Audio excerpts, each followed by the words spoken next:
Hola Bafetu, hola Bafetu, hola Bafetu. Welcome back. Welcome to the channel, Dibalen Football Channel. Welcome to our new video. We are doing a preview. Kaizer Chiefs will be visiting Baroka tomorrow, Saturday, 26th of February, 2022, and we're playing Baroka in Pitamkaba, if I'm not mistaken. So we're doing a preview. I'm doing it at work, so I'm gonna be less audible, if I may say. But yeah, we'll try and push.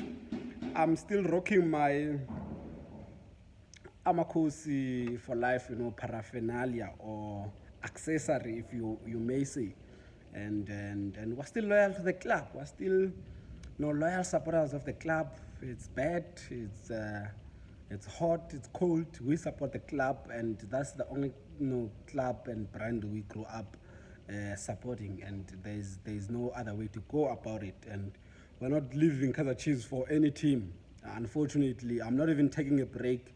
I'm not one of those fans that are going to take a break from supporting the club. I'm not going to do that. We're just not about that. And yeah, we're not happy with the club. We're not happy with the coach. We're not happy with the style of play of Kaizer Chiefs, the way we are playing the brand of football. We are not happy with many things, with squad management, team selection. We're not happy with this current coach, but yeah, we're still going, man. We're still supporting the club. If fans were allowed in the stadium, we'd still buy tickets and still be there and support the boys. And I mean, what else can we do? It's going to be a very tough game. It will be a very tough game against Baroka. Regardless, leave the history, behind history. I think Baroka once knocked us out while they were still in the lower division. They once knocked us out of a cup competition, but also 2019-2020 season. They also played a role, a very important role in Kaizer Chiefs not winning the league and losing the league in the last day of the competition.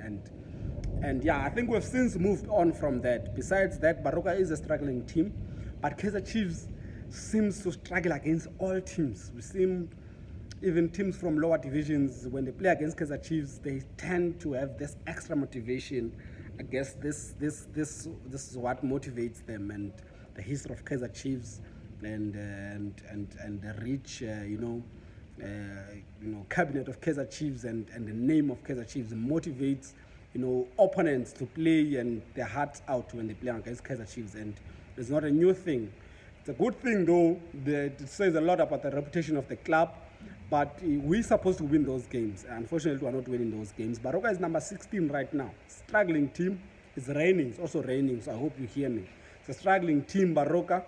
And to be honest, they are struggles. They are number 16 on the log. But to be honest, their position on the log does not reflect how Baroka has been playing. The previous games since the second, league, since we opened the season, the second half of the season, they've been playing a good brand of football. Let's be honest about that. Since Ntate Kholoko Tobejane, came in, Baroka has been putting up good displays and good performances against, big opponents. The only problem Baroka has faced is the fact that they can't score goals, and there's been the cry of Ntate Kholoko.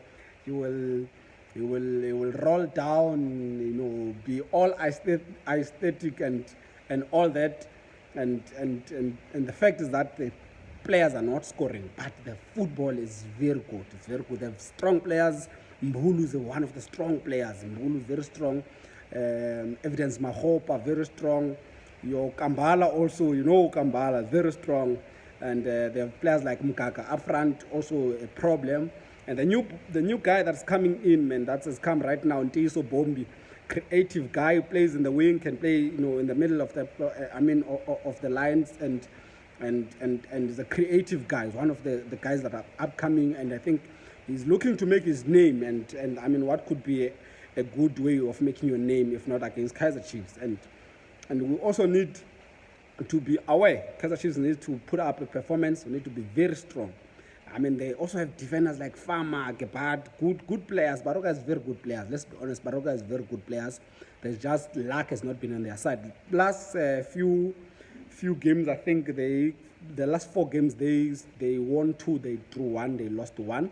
One of the draws they had is against Mabiliso Sundowns, and to draw against Mabiliso Sundowns is not not easy. Let me tell you, to get a draw against Mabiliso is not easy. They won against Royal AM. They won in Stellenbosch. They went to Stellenbosch. They won in Stellenbosch. And they just lost 4-0 against Kukune, where they looked sloppy, looked like, I think they undermined Kukune. And also, defensively, Baroka didn't pitch in. And those were their problems. Kaizer Chiefs, we need to approach this game. We need to take advantage of the fact that Baroka is from a loss, a 4-0 loss. We need to be very serious about it. We need to take advantage of their defensive issues. They have issues in the defense, but they still have good goalkeepers.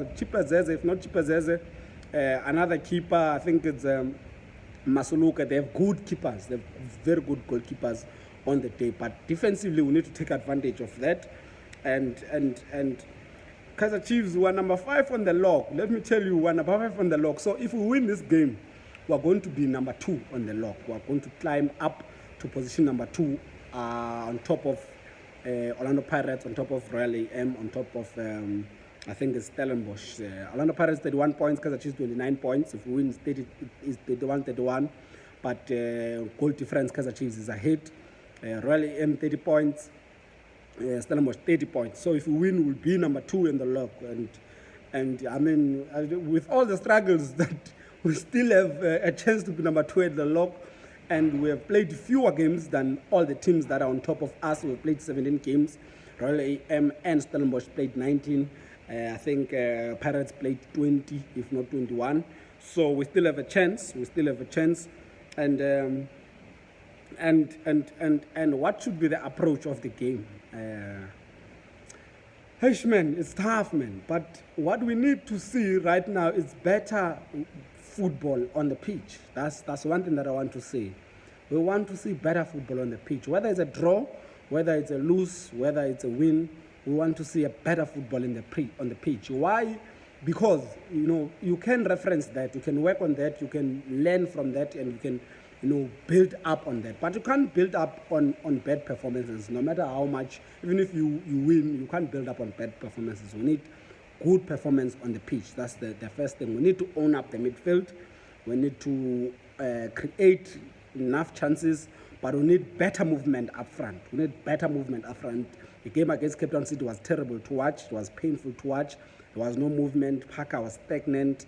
They managed. Those guys managed to close down. Dolly managed to close down Mabiliso. So we need better movement up front. And another thing that we need to see, Mabiliso on the left. If we don't have a left back, let's not convert. We do have left backs. That's what I mean. What I mean to say. Mabiliso on the left as a left back, Ontianti as a left back. That's what we need to see. Frosler as a right back. Frosler not as a left back. Frosler as a right back. If you want to have the width, if you want to have your crosses, if you have big strikers and you want your players on the box, put the right players because Frosler cannot cut in all the time and he wastes time. His body orientation is not okay, and the back passes and his crosses when he cuts in, they just they go to the keeper. In fact, they get collected by the keeper. Play him on the right, you'll get the results you need. Play Mabiliso on the left or play Ntianti on the left, you'll get the results, the width that you need. We want to see Ngcobo back in the starting lineup. We are not changing. We're not. This one is non-negotiable. To be honest, we want to see Mshini playing. There are reasons. The main reasons we want to see Mshini playing. Good for the team creatively, for the brand of football, but also for himself as a youngster that has been upcoming for many seasons. We want to see him playing. Also, it relieves the pressure on Dolly and Mabiliso. Would say they must be the only ones creating chances. It can't happen. It can't happen. We need to be more bold in the middle of the park. The last thing, we don't want to see this combination of Cardoso and Mator. It is not working for Kaizer Chiefs. If you play it against Baroka, Makgopa, Mbulu, Ngcobo, and this boy Bombi, they're going to rip it apart. Let me tell you, they're going to rip it apart. If you play Cardoso, who's indecisive, watches the ball and lets it pass and think he's going to get it, You know, once it bounces, evidence Makgopa is a striker that breathes on the neck of the defenders, and is very good when you play, you know, your balls over your defenders, and it's gonna hurt us on the day. Let's be honest, it's gonna hurt us on the day.